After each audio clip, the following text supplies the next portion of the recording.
আজকে রেসিপি তৈরি হবে পাউরুটি আর চিকেন দিয়ে, আর এটা দেখতে একদম আইসক্রিমের মতো, খেতেও কিন্তু অসাধারণ। আসসালামু আলাইকুম, আশা করি সবাই ভালো আছেন। আমি আলহামদুলিল্লাহ ভালো আছি। তো আজকে একটি সহজ নাস্তা রেসিপি নিয়ে হাজির হয়েছি, আর এটা হচ্ছে মেহমানদারিতে অথবা বাচ্চাদের স্কুলের টিফিনে আপনারা খুবই সহজে ঝটপট ঘরোয়া উপকরণে তৈরি করে দিতে পারবেন। আর দেখুন, নাস্তাগুলি দেখতে কিন্তু একদম অসাধারণ হয়েছে, আর খেতে যে এতটাই মজার হয় যে আপনি একবার তৈরি করলে কিন্তু এটা বারবার তৈরি করার জন্য রিকোয়েস্ট আসবে। একটি নাস্তা দেখিয়ে দিচ্ছে, আর দেখেই বুঝতে পারবেন যে উপরের অংশটা কতটা মুচমুচে হয়েছে আর ভিতরটা হবে একদম চিকেনের পুরে ভরা। তো আজকের এই নাস্তা রেসিপি ভালো লাগলে ভিডিওটিতে লাইক দিবেন, বেশি বেশি করে শেয়ার করবেন, যাতে এ ধরনের নাস্তা তৈরি করে বিকালে মেহমানদারিতে সবাই এটা দিতে পারে, অথবা বাচ্চাদের স্কুলের টিফিনে এটা তৈরি করে খুব সহজেই দিতে পারে। আর বাচ্চারা তো এ ধরনের নাস্তা খুবই পছন্দ করে। ভিডিওটি প্রথম থেকে শেষ পর্যন্ত দেখবেন, এতে করে আপনি পারফেক্টভাবে এই নাস্তাগুলি তৈরি করতে পারবেন। তো এখন হচ্ছে মূল রেসিপিতে চলে আসলাম। এখানে একটি মিক্সিং বোলের ভিতরে নিয়ে নিলাম সিদ্ধ করা মুরগির বুকের মাংস। তো 1 কাপের মতো আমি এখানে নিয়ে নিয়েছি। আর দিয়ে দিচ্ছি 1 কাপ আলু, সিদ্ধ করা আলু ম্যাশ করে নিয়েছি। দিয়ে দিলাম ধনিয়া পাতা কুচি, 2টি পেঁয়াজ কুচি, আর 4-5টি কাঁচামরিচ কুচি, আর 1 চা চামচ গোলমরিচের গুঁড়া, কালো গোলমরিচের গুঁড়া 1 চা চামচ, ভাজা গরম মশলা গুঁড়া 1 চা চামচ, লাল মরিচের গুঁড়া, আর স্বাদ মতো লবণ। এখন সব কিছু উপকরণ খুব ভালোভাবে মিক্স করে নিতে হবে। এই যে মিক্স করা হয়ে গিয়েছে, এখন এটা একটি সাইড করে রেখে দিব। আবারও এখানে একটি মিক্সিং বোল নিয়েছি, আর দিয়ে দিচ্ছি 1/3 কাপ ময়দা, আর ময়দার ভিতরে পানি দিয়ে দিলাম। পানি দিয়ে খুব সুন্দর একটা গোলা তৈরি করতে হবে। এরপরে সামান্য পরিমাণে একটু লবণ দিয়ে খুব ভালোভাবে এটাকে মিক্স করে নিয়েছি। এখন এটাও কিন্তু একটি সাইড করে রেখে দিতে হবে।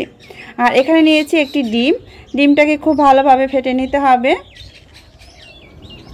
এই যে ডিমটা ফেটা হয়ে গিয়েছে, এরপরে মূল উপকরণে চলে আসলাম। এটা হচ্ছে নাস্তার মূল উপকরণ হচ্ছে পাউরুটি। আর পাউরুটির পাশের যে ব্রাউন কালারটা আছে, এটা আমি একটি ছুরি দিয়ে কেটে নিব। কেটে নেওয়া শেষ। এখন হচ্ছে পাউরুটিটা আমি একটি বেলুন দিয়ে বেলে নিব। তো রুটির মতো বেলে নিতে হবে পাতলা করে, এতে করে নাস্তাগুলি শেপ দিতে খুবই সহজ হবে।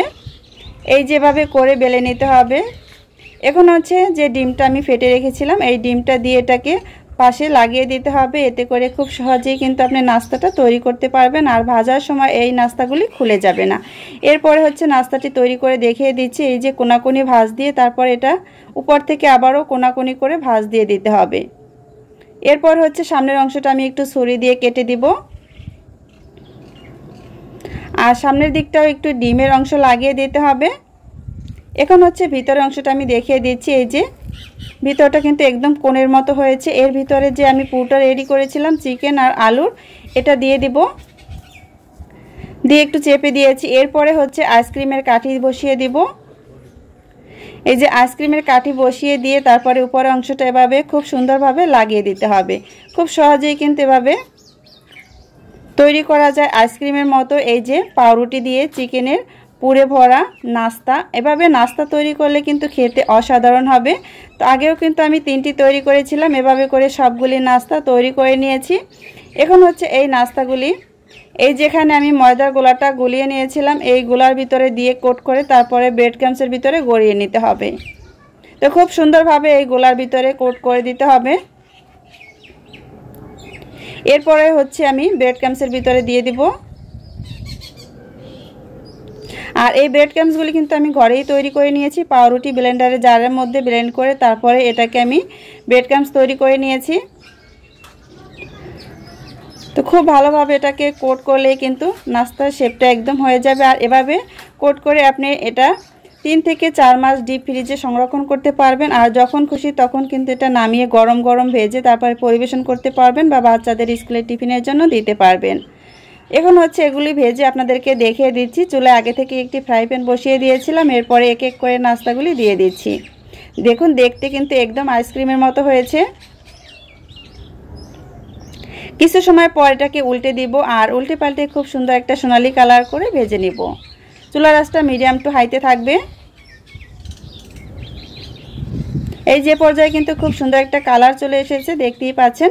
এখন হচ্ছে তেল ঝরিয়ে এই নাস্তাগুলি আমি উঠিয়ে নিব।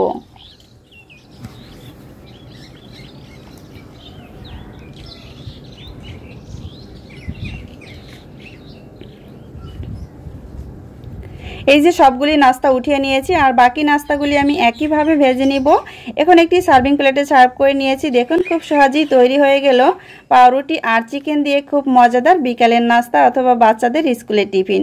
আর নাস্তাগুলি খেতে এতটাই মজার হয়েছে যে আপনি যখন তৈরি করবেন তখন কিন্তু এটা বারবার তৈরি করতে ইচ্ছে করবে আর পরিবার থেকে রিকোয়েস্ট আসবে এ ধরনের নাস্তা তৈরি করার জন্য। তো একটি নাস্তা আমি ছিঁড়ে দেখিয়ে দিচ্ছি আর দেখেই বুঝতে পারবেন ভিতরের অংশটা কতটা লোভনীয় হয়েছে, একদম চিকেনের পুরে ভরা। তো আশা করি আজকের নাস্তার রেসিপি আপনাদের কাছে ভালো লেগেছে। রেসিপি ভালো লাগলে ভিডিওটিতে লাইক দিবেন, বেশি বেশি করে শেয়ার করবেন আর একবার হলেও বাসায় ট্রাই করবেন। আজ এ পর্যন্তই, আল্লাহ হাফেজ।